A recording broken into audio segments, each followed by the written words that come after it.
శ్రీమాత్రే నమ. లలితా సహస్రనామ స్తోత్రంలో 151, 152 ఈ రెండు శ్లోకాలు చదువుకొని వాటికి అర్థం చెప్పుకుందాము. ముందుగా ఈ రెండు శ్లోకాలు చదువుకుందాం.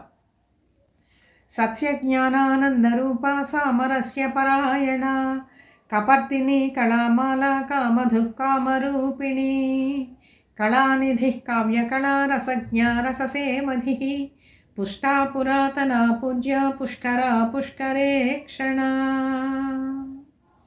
151వ శ్లోకంలో మొదటి నామం సత్యజ్ఞానానంద రూప. ఇదంతా కలిపి ఒకటే నామం కింద మనం గ్రహించాలి. శ్రీమాత యొక్క తత్వం ఏమిటి, పరమాత్మ యొక్క తత్వం ఏమిటి అంటే సత్యజ్ఞానానందములే పరమాత్మ యొక్క స్వరూపం. సత్యము, జ్ఞానము, ఆనందము.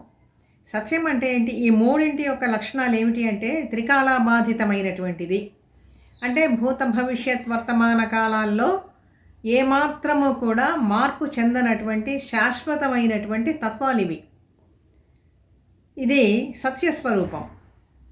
ఒకే రకంగా ఉండేటువంటి తత్వాలు ఇవి. వృద్ధి క్షయాలంటూ లేవు, ఏ మార్పు ఉండదు. అనంతమైనటువంటి తత్వం. మనకి కూడా ఆనందం కలుగుతూ ఉంటుంది.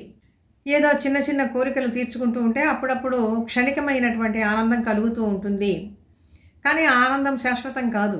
మనం అనుకున్నటువంటి ఇల్లు కట్టుకుంటేనో మిగిలినటువంటి వస్తువులు కొనుక్కుంటేనో కలిగేటువంటి ఆనందం చాలా చాలా తాత్కాలికమైనటువంటిది. ఎలా చెప్పగలము అంటే అదే గనక శాశ్వతమైనటువంటి ఆనందం అయితే ఇంకొక వస్తువును కోరుకోం కదా మనము. కాబట్టి మనకు కలిగేటువంటి ఆనందానికి పరబ్రహ్మతత్వంలో ఉండేటువంటి ఆనందానికి చాలా తేడా ఉంటుంది. ఇవన్నీ కూడా అనుభవిస్తేనే తెలుస్తుంది. మూడు కాలాల్లో ఎటువంటి మార్పు లేనటువంటిది అంటే మనం కొన్నటువంటివి, లేకపోతే మన శరీరమే ఉన్నదనుకోండి. భూత భవిష్యత్ వర్తమాన కాలాల్లో మూడింటిలో కూడా ఎన్ని మార్పులు చెందుకుంటూ వస్తున్నది. కాబట్టి భౌతిక ప్రపంచం అంతా కూడా ఇదంతా సత్యం కాదు, శాశ్వతం కాదు అని చెప్పి వేదాంతులు చెప్తూ ఉంటారు. తెలుసుకోవాల్సినటువంటి విషయం కూడా ఇదే. కాకపోతే అంత స్థాయికి మన బుద్ధి అంటూ అప్పుడే ఎదగదు. ఇటువంటి నామాలు కనీసం మనం నిత్యము చదువుకుంటూ ఉన్నట్లయితే, దాని అర్థమన్నా తెలుసుకుంటూ ఉన్నట్లయితే, ఓహో భగవతత్వం అనేటువంటిది ఈ విధంగా ఉంటుందా అని చెప్పి మనకి బోధపడుతూ ఉంటుంది. ఆనందానికి నిర్వచనం ఏమిటి అంటే నిర్వచనం ఎవడు కూడా చెప్పలేడు. అది ఎవరికి వాళ్ళకి అనుభవించితేనే తెలుస్తుంది. అది అనుభవైక వైద్యమైనటువంటిదే. ఉదాహరణకి ఏదైనా ఒక స్వీట్ తిన్నామనుకోండి, ఏదైనా ఒక మధుర పదార్థం తిన్నాము. ఒకటికి ఆ స్వీట్లో కూడా అనేక రకాలు ఉంటాయి కదా. ఒకటికి లడ్డు అంటే ఇష్టం, ఒకటికి మైసూర్ పాక్ అంటే ఇష్టం, ఒకటికి జాంగ్రీ అంటే ఇష్టం. కాబట్టి అన్నిట్లో ఉండేటువంటిది సమానంగా తీపే. కానీ ఒక లడ్డు తిన్నటువంటి వాడికి ఎలా ఉన్నది అంటే తీయగా ఉన్నదే అంటాడు. ఆ తీపి ఏమిటో నిర్వచించు, ఎలా ఉంది చెప్పు అంటే ఏం చెప్తాడు? తీయగానే ఉంది అని మళ్ళీ చెప్తాడు. అంతకు తప్ప దానికి వివరణ అనేటువంటిది లేదు. అలాగే మిగిలినటువంటి భావాలు ఉంటాయి చూడండి. ఆకలేస్తూ ఉంది, ఆహారం కావాలి. నీకు ఆకలి అంటే ఎలా ఉంటుంది, ఇది నాకు వర్ణించి చెప్పు ఒక పారాగ్రాఫ్లో అని చెప్పారంటే ఎవడైనా చెప్పగలరా? చెప్పలేడు కదా. కాబట్టి ఇటువంటి అనుభూతులన్నీ కూడా ఎవడికి వాడు అనుభవించేటువంటివే. కానీ శ్రీమాత యొక్క ఆనందం, పరబ్రహ్మ యొక్క ఆనందం అనేటువంటిది ఇది శాశ్వతమైనటువంటి ఆనందం. ఎప్పుడూ అదే స్థితిలో ఉండేటువంటి పరమాత్మ యొక్క తత్వం ఈ మూడు కూడా సత్యము, జ్ఞానము, ఆనందము. వీటికి మార్పు ఉండదు. శాశ్వతమైనటువంటివి, అనంతమైనటువంటివి. ఇది అసలు పరమాత్మ యొక్క తత్వము అంటే. దాన్ని బట్టే వివరించుకుంటూ ఎన్ని స్తోత్రాలు వచ్చినా, ఎన్ని వ్యాఖ్యానాలు వచ్చినా కూడా వస్తూ ఉంటాయి అన్నమాట. సత్యజ్ఞానానంద రూప సామరస్య పరాయణ. తర్వాతి నామం శివశక్తుల ఏకస్వరూపమే సామరస్యం, సమరస భావము అంటే. వాళ్ళిద్దరూ ఏ పని చేసినా కూడా కలిసే చేస్తూ ఉంటారు, కలిసే నిర్ణయాలు తీసుకుంటూ ఉంటారు. ఒకళ్ళని కాదని మరొకళ్ళు నిర్ణయాలు తీసుకోరు. ఈ సామరస్య భావం శివశక్తుల్లో బాగా కనపడుతూ ఉంటుంది. ఒకళ్ళ కోసం ఒకళ్ళు తపస్సు చేశారు, ఒకళ్ళని పొందటానికి ఒకళ్ళు తపస్సు చేశారు. సరే, ఇది పురాణ గాథ అనుకోండి. మిగిలినటువంటి బాహ్య ప్రపంచంలో చూసుకున్నా కూడా మనకి పదార్థం కనపడుతూ ఉంటుంది, దాని వెనకాల ఉండేటువంటి శక్తి మాత్రం కనపడదు. లైట్లన్నీ వెలుగుతూ ఉంటాయి, ఫ్యాన్లన్నీ తిరుగుతూ ఉంటాయి, ఏసీలు పనిచేస్తూ ఉంటాయి. కానీ ఇవన్నీ ఆహా నా గొప్పతనము ఇవి అని చెప్పి అనుకుంటే, లైట్లు గర్వించినా, ఫ్యాన్లు గర్వించినా కూడా ఇది నా గొప్పతనము అని చెప్పి కనుక అనుకున్నట్లయితే ఎంతకాలం ఉంటుంది ఆ గర్వం? ఒక్కసారి పవర్ ఆఫ్ అయిందనుకోండి, పవర్ కట్ అయిందనుకోండి, ఇవన్నీ ఉన్నా కూడా ఏమీ పనిచేయవు. కాబట్టి ఒక పదార్థము, ఒక శక్తి, ఈ రెండు ఎప్పుడూ కూడా కలిసే ఉంటాయి. వాక్కు, అర్థము, ఈ రెండు ఎలా కలిసి ఉంటాయో ఇదే కాళిదాస మహాకవి చెప్పినటువంటి చక్కని శ్లోకం. వాగర్ధావివ సంపృక్తం వాగర్ధ ప్రతిపత్తయే జగతః పితరౌ వందే పార్వతీ పరమేశ్వరౌ. వీళ్ళిద్దరి యొక్క ఏకస్వరూపం ఎలా ఉంటుంది అంటే వాగర్ధాలలాగా ఉంటుంది. అర్థం లేకుండా వాక్కు ఉండదు, వాక్కు లేకుండా అర్థము ఉండదు. కాబట్టి ఈ వాగర్ధాలు ఏ విధంగా కలిసి ఉంటాయో అదే విధంగా శివశక్తుల ఏకస్వరూపాన్ని తెలిపేటువంటిది సామరస్య భావం. అందుకని ఇక్కడ సామరస్య పరాయణ అని చెప్పి చెప్తూ ఉన్నారు.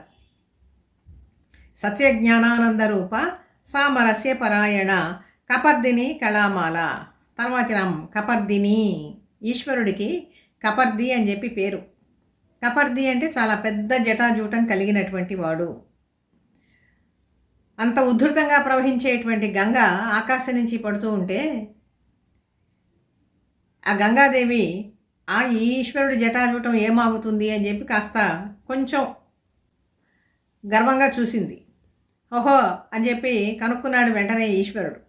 ఆకాశమంత జటాజూటాన్ని కాస్త ఆయన వ్యాపింపచేసి ఒక్క చుక్క గంగ నీటిని కూడా బయటికి పోకుండా ఆయన ఆపగలిగాడు. అదిగాక శివుని యొక్క జటాజూటంలో ఒక్కొక్క కేశము, ఒక్కొక్క విద్య, ఒక్కొక్క కళ, ఆకాశం అంతగా వ్యాపించినటువంటి జటాజూటం కలిగినటువంటి వాడు కాబట్టి కపర్ది. శివశక్తుల అభేదమే కాబట్టి ఈ తల్లికి కూడా కపర్దిని అనేటువంటి నామం చాలా ప్రఖ్యాతమైంది. అటువంటి తల్లి కళామాల, సర్వసమాహార కళాస్వరూపిణి. ఎన్ని కళలు ఉన్నాయి? అంతకుముందు మనం చెప్పుకున్నాము వృత్తి కళలు, విద్యా కళలు అని చెప్పి. 64 లలిత కళలు, ఇవే వృత్తి కళలు. ఆ తర్వాత విద్యా కళలు, వేదాంగాలు, ఇటువంటివన్నీ కూడా. ఇంతే కాకుండా సూర్యకళలు, చంద్రకళలు, అగ్ని కళలు, ఇవన్నీ కూడా శ్రీమాతలో నుంచే వస్తూ ఉంటాయి. అందుకని కళామాల, ఇవన్నీ కూడా మాలగా కలిగినటువంటి తల్లి శ్రీమాత. కపర్దిని, కళామాల, కామధుక్ కామరూపిణి. కామధుక్ అంటే కామధేనువు లాంటిది. ఆ కామధేనువు ఏ విధంగా కోరిన కోరికలన్నింటినీ కూడా తీరుస్తూ ఉంటుందో శ్రీమాత తత్వం కూడా అటువంటిదే. కామధుక్ కామరూపిణి. కోరికలు కలిగించేటువంటి తల్లి ఆమె, తీర్చేటువంటి తల్లి కూడా ఆమె. కామధేనువులాగా భక్తులందరి కోరికలు కూడా తీరుస్తూ ఉండేటువంటి శ్రీమాత. ఈ విధంగా 151వ శ్లోకంలో మనం చెప్పుకున్నాము. తర్వాతి శ్లోకంలో ఉండేటువంటి నామాలు కళానిధి కావ్యకళ రసజ్ఞ రససేవధి. కళానిధి కావ్యకళ. కళానిధి ఇంతకుముందు చెప్పుకున్నాం కదా, కళారూప అని చెప్పినని. సమస్త కళలు కూడా ఆ తల్లి నుంచే ఆవిర్భవించినాయి. కళాస్వరూపిణి అయినటువంటి తల్లి కళానిధి. కావ్యకళ. కావ్యాలు ఏ విధంగా వస్తాయి? కవి యొక్క సృష్టే కదా కావ్యం, కవి యొక్క భావన. ప్రతివాడిలో కూడా ఏదో ఒక ఆలోచన కలుగుతూ ఉంటుంది. కానీ దాన్ని అక్షరబద్ధం చేసి, ఛందోబద్ధం చేసి ఒక కవిత్వ రూపంలో రాయగలిగినటువంటి శక్తి ఎంతమందికి ఉంటుంది? ఉండదు కదా. అందుకని నాన్రషిహి కురితే కావ్యం అని చెప్పి ఒక నానుడి ఉందండి, పెద్దవాళ్ళు చెప్తూ ఉంటారు. అంటే ఎంతో కొంత ఒక తపస్సు, ఒక తీవ్రమైనటువంటి తపస్సు, సాధన, ఆలోచన ఉండగలిగితేనే వాడు ఒక మంచి కావ్యాన్ని రాయగలుగుతాడు. ఇప్పుడు వాల్మీకి, వ్యాసుడు మొదలైనటువంటి వాళ్ళు రాసినటువంటి కావ్యాలు, గ్రంథాలు వేల సంవత్సరాల కిందటివి. ఈనాటి దాకా మనం వాటిని గురించి చదువుకుంటూ ఉన్నాం, చెప్పుకుంటూ ఉన్నాం కూడా. అంత మహాకావ్య రచన చేసినటువంటి వాళ్ళు ఆ పరమాత్మ యొక్క అనుగ్రహం వల్ల కాదా? సాక్షాత్తు పరమాత్మ స్వరూపులే వాళ్ళు. ఎంత తపస్సు చేసి ఉంటారు. అందుకని ఈ కావ్యాలు కూడా చాలా గొప్పగా ఉంటాయి. కావ్యాల్లో కూడా దృశ్య కావ్యాలు, శ్రవ్య కావ్యాలు అని చెప్పి 2 రకాలుగా ఉంటాయి. అంటే ఇది కొంచెం సాహిత్యానికి సంబంధించినటువంటి విషయం. దృశ్య కావ్యాలు అంటే మనం చూసేటువంటివి. ఇప్పుడు నాటకాలు ఇటువంటివి ఉన్నాయి చూసారా, చూడటానికి యోగ్యమైనటువంటివి దృశ్య కావ్యాలు. శ్రవ్య కావ్యాలు అంటే వినటానికి యోగ్యమైనటువంటివి. ఇప్పుడు మన లలితా సహస్రనామం చెప్పుకుంటూ ఉన్నాము, వింటూ ఉన్నాం. అంతేగాని ఇది నాటక రూపంలో మనం ప్రదర్శించడం లేదు కదా. అందుకని మిగిలినటువంటి కావ్యాలన్నీ కూడా శ్రవ్య కావ్యాలే. కామ్యకళా స్వరూపంలో ఉండేటువంటి తల్లి కాబట్టి రసజ్ఞ రససేవధి. కావ్యం రాయటం అంటే కొన్ని నియమాలు ఉంటాయి. ఆ నియమాలకు లోబడి కావ్యం రాస్తూ ఉండాలి. అది రసపరిపుష్టంగా ఉండాలి. ఈ రసాలు ఎన్ని అంటే 9 రకాలు చెప్తారు. శృంగార హాస్య కరుణాః రౌద్ర వీర భయానకాః భీభత్స అద్భుత శాంతాశ్చ నాట్యే నవరసా స్మృతాః. ఇదంతా కూడా చాలా పెద్ద సబ్జెక్టు. కాబట్టి రసజ్ఞ రససేవధి.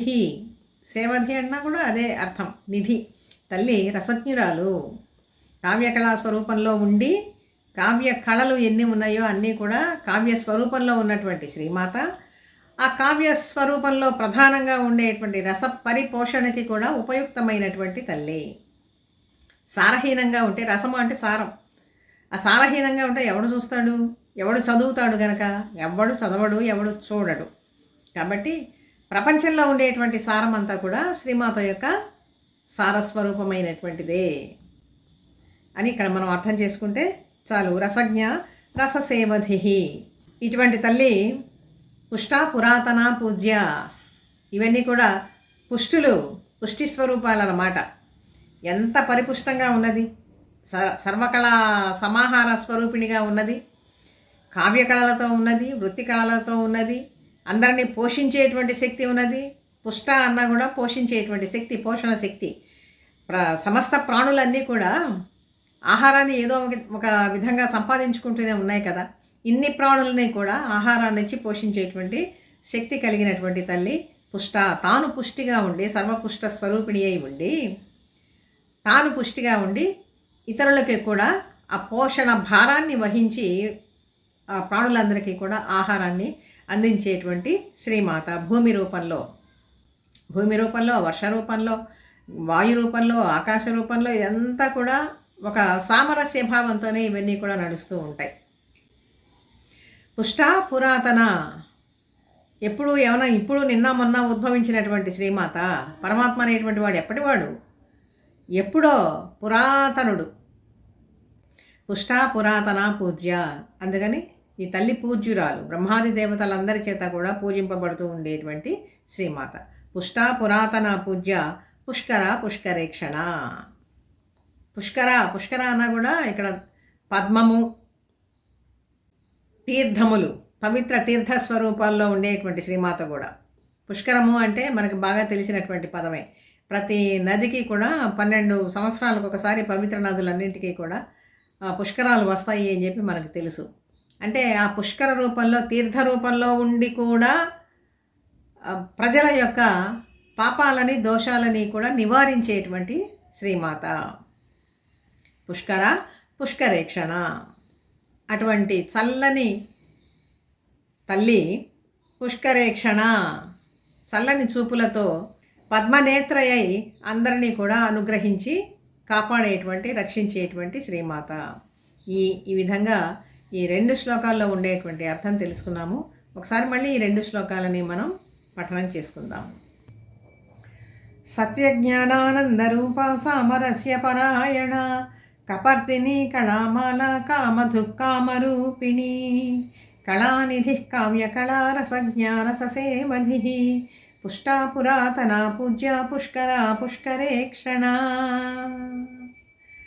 తర్వాతి భాగంలో మరొక 2 శ్లోకాలకి అర్థం తెలుసుకుందాం శ్రీమాత అనుగ్రహంతో. వీడియో నచ్చితే లైక్ చేయండి, షేర్ చేయండి, సబ్స్క్రైబ్ చేయండి. మీ అభిప్రాయాన్ని కామెంట్ రూపంలో తెలియచేయండి.